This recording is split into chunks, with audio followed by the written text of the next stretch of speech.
তুমি কথা বলতে পারো না? এত বড় প্রতারণা হয়েছে আমার সাথে। যাইও না, যাইও না, যাইও না রে বন্ধু, কোনদিনও ছাড়িয়া।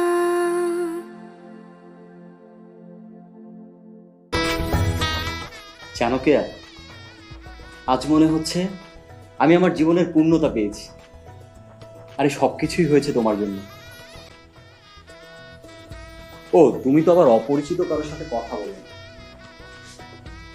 কিন্তু এখন তো আমাদের বিয়ে হয়ে গেছে, আর আমার চেয়ে আপন, আমার চেয়ে কাছে তোমার আর কেউ নেই। কিছু বলো কেয়া, সেই 3টা ম্যাজিক্যাল ওয়ার্ড শোনার জন্য আমি ব্যাকুল হয়ে আছি। প্লিজ আমাকে বলো তুমি আমাকে ভালোবাসো, এটা বলে আমার মনকে শান্ত করো। প্লিজ কেয়া, বলো বলো।